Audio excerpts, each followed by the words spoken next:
There were old maps that listed 3 sovereign lines and official histories that taught their laws. In the margins of those same books, in ink that had faded to silver, scribes had whispered of a 4th presence so rare it had become rumor. That 4th presence was said to have once stitched the pulse of a land back into rhythm when grief had nearly unraveled sky and soil. When the southern legions advanced with iron drums and a contagion of ash, the stories returned to the people like a lantern in a room full of smoke. The citadel that had long stood between the sea of grass and the high passes had begun to cough smog, and villages downriver counted their dead in silence. The threat was not only soldiers and fire, it was a slow theft of color and memory that crept into wells and into the songs on market mornings. Kian came from one of those markets, a quiet figure with ink on his fingers and a tenderness in the way he tended small things. He was not made for banners or battle. He wrote marginalia and pressed herbs into books as if those pages might learn to breathe again. When messengers in leather arrived announcing the sovereign council surrenders and the forwarding of tribute, the elders spoke of strategies, of parley, of moving children inland. But Kian had an old knowledge, a fragment of a canticle saved by his grandmother and tied to a seed charm. It said that some sovereigns lived hidden and shattered by grief, and that their shadows could be healed by an intimate offering, not of blood, but of presence. In the council hall, surrounded by Magistrate Halv, Captain Marek, the scribe Lida, the healer, Brother Juno, and the village elder Rowan, he rose with palms stained from plant tinctures and declared, in a voice that trembled like a reed, "I will go. I will stand as sacrifice, as consort, as living contract. If a price must be paid, let it be me." Faces shifted between horror and a small animal hope. For when a scholar offers his life as payment, he offered a kind of seed. Kian had been a child of ink and river salt. He had been born under the low eaves of a house that smelled of boiling herbs and old wood. His mother Lena hummed canticles that taught his bones the names of plants. His father Tomas, a mason, taught him how to notice the way stones listen to rain. Those early years had taught him that the world answered to small attentions. A damp soil turned by the right finger would give a sprout a reason to keep reaching. His formation had been solitary in choice and communal in effect. He apprenticed with Lida the scribe, who taught him to copy gleanings from broken manuscripts and to read lines for what they hid between them. He learned to translate grief into gestures by watching Brother Juno stitch bandages and by listening to old sailors recount superstitions about the sea swallowing voices. Loss had come like a winter that did not end. When the fever took his sister Mara, he had remained by her bed and taught her the names of the plants she liked to press into letters. He could not save her. Guilt lodged like a stone. That loss bent him toward a profession of care. He became a cautious scholar who cultivated tiny miracles, medicine for the heart and for the harvest. In the present, he walked with a slight stoop, as if holding the weight of small things close, and with hands that betrayed the soft loop of his life, the habit of tending. He promised himself that if the world asked for a price, he would give it as one gives a seed to dark earth, a deliberate placement with hope. The journey north was a march through weather that felt like memory. The road smelled of wet wool, wet leather, and the iron tang of the river. Wind came carrying the taste of ash and the distant clang of cartwheels. Kian walked with Elias, the former guard who had vowed to accompany him. Elias had a face like old metal and a voice that could still steady a frightened child. He walked with Leda, who kept a small satchel of inks and ancient things, with Rowan, who gave maps, and with young Sel, the apiarist, who offered jars of bitter honey as comfort. They passed fields that looked paler each league, where birds circled like small questions, and where the grass bent as though in apology. Every sense registered the decay of the borderlands, the smell of scorched juniper, the grit underfoot, the cold that bit behind the ears, the thin metallic tang of rain when storms came. On the 4th night, sitting by a pallid fire, Kian listened to the river and felt a song come up from his chest, a half-remembered syllable that he tucked away. At the citadel gates, their group was pared down. Captain Merrick left with a nod and instructions for defense. Brother Juno crossed himself and kept to the rear. Only Elias and Leda walked with Kian, up to the great doors that were carved with tapestries of former rulers and with stains of old oil. The guards did not close the gates against them, but they did not exhibit warmth. The air of the citadel was cooler than the night outside, filled with the sound of distant machinery and of something like a heartbeat beneath stone. The throne room smelled of cold metal, polished, and of old incense.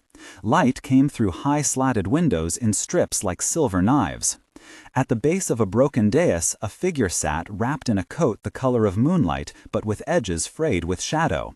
He called himself Sovereign Soren, and he spoke softly, as if words were fragile things he feared to bruise. His first lines were measured polite and distant. He asked who would claim audience. Kian stepped forward and offered his name not as a plea, but as a ledger entry. "I am Kian, a keeper of small things, a cultivator, a reader," he said. He offered himself as consort and as living agreement. The room held its breath. The conversation unfurled into a prolonged negotiation. Soren spoke of costs and of the nature of hidden sovereigns, who had their grief woven into the country. A contract could not be signed in blood alone, it had to be witnessed by consent. Kian responded that consent would be given daily, through tasks, through tending, through the small acts that teach wounds to seal.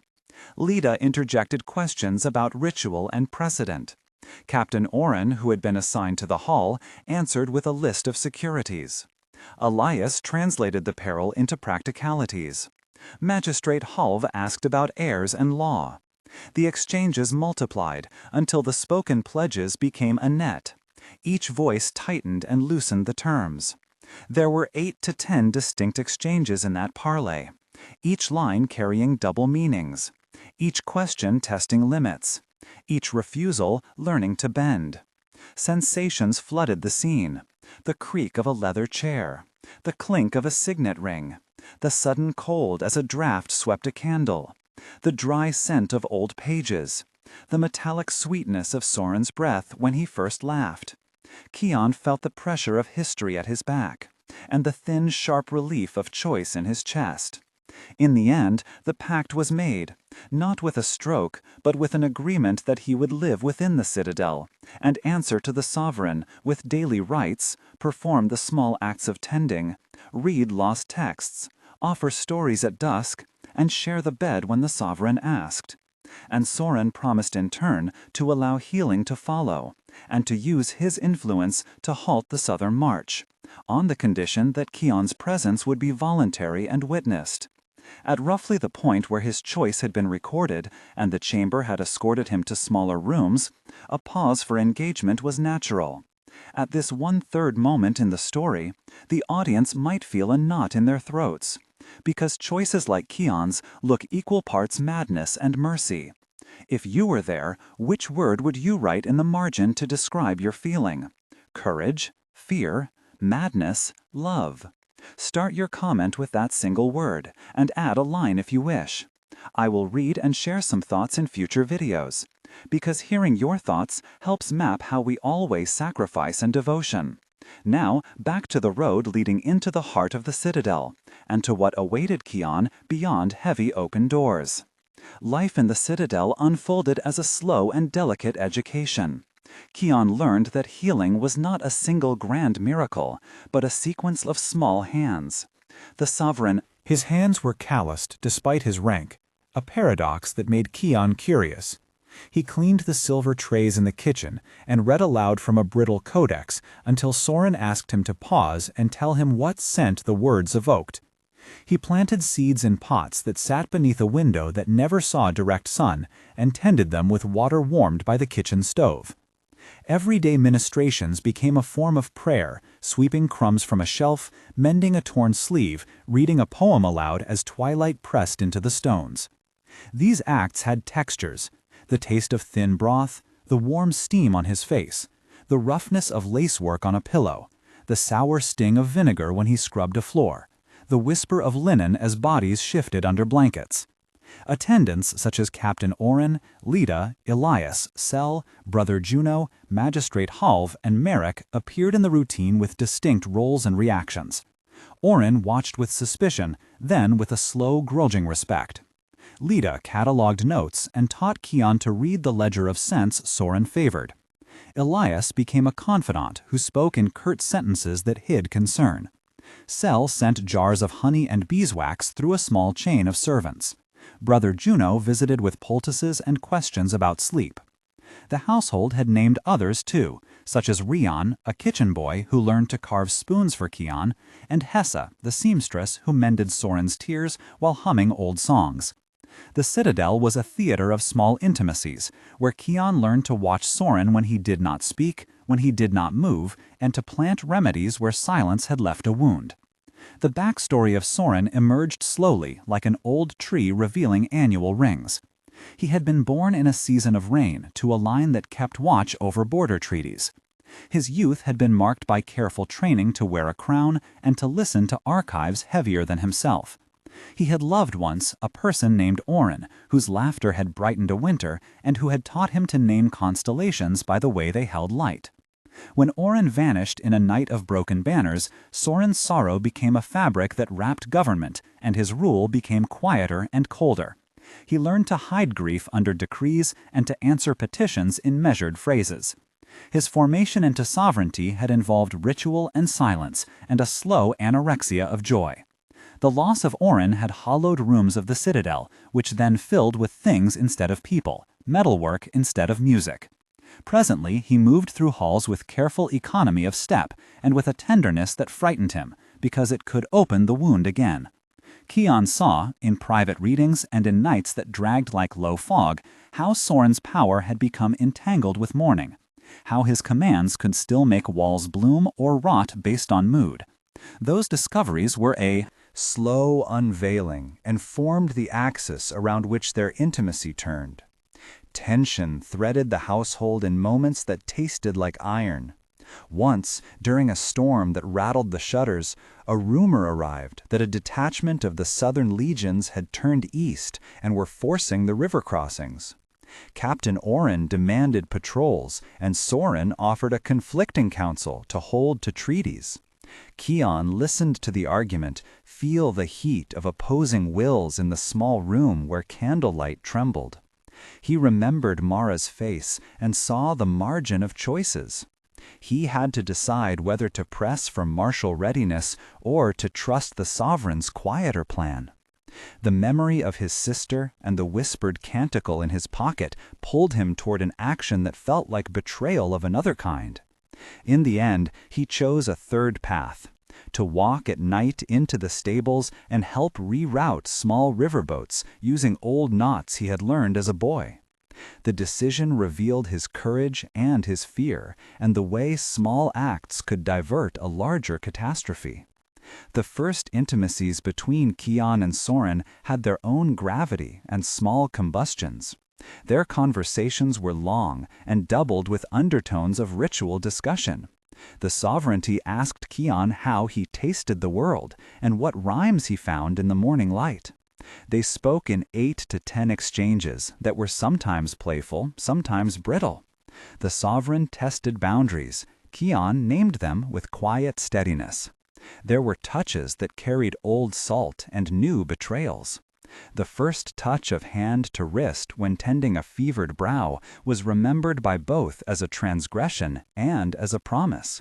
Senses saturated those hours: the metallic tang of medicine, the soft give of feather pillows, the faint perfume of Leda's inks on paper, the coarse warmth of the sovereign's cloak, the distant cadence of a bell marking hours.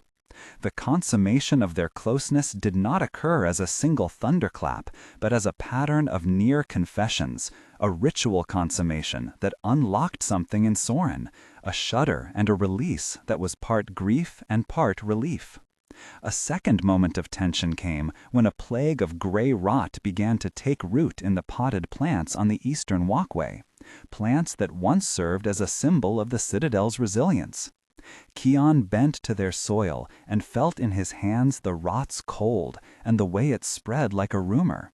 He had to choose whether to cut the roots and risk a painful temporary loss, or to try to nourish them and hope for slow recovery. The choice mirrored his own internal calculus on how to heal a sovereign broken by loss. He consulted Leda and brother Juno, and together they experimented with poultices and texts. The result was a stretcher of small victories and small failures, a pattern of care that taught patience and the slow accumulation of trust. When the southern legions finally pushed against the border, the citadel revealed what it had kept in shadow. The transformation that followed Kian's presence was both interior and visible. Under the influence of the pact and the daily tending, Soren's commands shifted from edicts of stone to words that asked and invited. In a single convergent hour at dawn, the citadel's parapets hummed with prepared nets and hidden signals. The southern attack met confusion where it had expected brittle order, and the soldiers found themselves routed not solely by weaponry, but by a population that had learned to move like a single organism, guided by quiet care. Kian had taught the boatmen to alter currents and had organized the seamstresses to camouflage storehouses. Sensory images marked the victory. The smell of wet canvas, the slurry of mud underfoot, the bright silver of broken standards, the taste of stale rations finally sweetened by victory, the sight of a dawn that had color again. The change in Soren was even more remarkable. He laughed not often, but when he did, the sound was like unlocked hinges.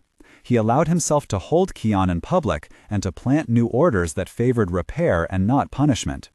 The military consequence reshaped maps, and the land where legions had camped began to show shoots of green. Each moment of tension had left scars and small flowers. The healing worked in increments. Over weeks, Kian and Soren built rituals that repaired not only walls but the way people spoke to one another. Rion carved new spoons, Hessa embroidered banners with names of the dead. Elias taught defensive knots to farmers. Sel distributed preserved honey to clinics, and Marek reorganized patrols into caravans of aid. The citadel began to breathe differently. The soil at the eastern walkways showed the first brave shoots of green where once rot had been absolute. A month passed and the first epilogue followed. 1 month later, the river market reopened with a new stall of seedlings grown by Kian and tended by Sel farmers. Farmers swapped seeds and recipes, and the children sang a mocking song about how once the sovereign had scowled and now he smiled. Soren had begun to issue decrees that favored repair of ruined homes rather than levies to war. Leda published a small codex of the rituals that had been practiced within the citadel, its margins annotated by Kian and by a hand that read like Soren's own. The people began to call Kian by a different name, a name of both care and status, a keeper of the hush. 3 months later, merchants reported that neighboring lords had ceased tribute demands and that the southern legions had pulled back, citing unrest at their own borders. The citadel hosted a festival of small lights, where Hessa and Rion lit lamps and brother Juno offered vows of care to the wounded. The landscape itself showed signs of change. Green lines where fields had been charred. The taste of bread. Soren and Kian were seen in public not as ruler and attachment, but as partners in governance. A phrase that once would have been treasonous now felt like a possibility. 6 months later, the territory that had been gray began to sing again. New saplings took root along the riverbanks, and the smell of baking rose from ovens instead of smoke from burning barns. Children learned songs about seeds and also about grief, and how memory could be honored without being allowed to dominate the living. Law codes were amended to protect householders from sudden conscription and to create public gardens tended by communities. Soren's sorrow did not vanish. It softened like old leather that had been soaked and cared for and could now be used without cracking. Kian grew in stature not by wearing a crown, but by the way his presence taught others to notice the small needs around them. The final scene was not theatrical. It was a quiet morning when Kian knelt by a window and planted a seed given to him by Sel. The ground received it with a patient cold. Soren stood behind him and placed a hand on his shoulder, a simple pressure that held the weight of decisions and of gratitude. The camera of memory would always linger on the small green shoot that pushed through soil like a first word. The story had been about sacrifice and about a bargain that refused to be payment only. It had been about how tending one broken heart could loosen the knots on a whole land. In the citadel, songs changed, and names were rewritten, and the law book kept a new clause, a seed clause, that required rulers to house and to heal. If you felt the pull of this tale and want more stories where fragile kindness reconfigures power, consider subscribing to follow more sagas. Like this channel explores the price of love, the architecture of forgiveness, and the small acts that rebuild worlds. Subscribe and become part of a community that weighs sacrifice with care. The land that had once been ceded to ash now held green, and the last line that lingered was simple and certain. In the place where grief had once ruled, there grew a garden that remembered the names of those who paid to make it possible.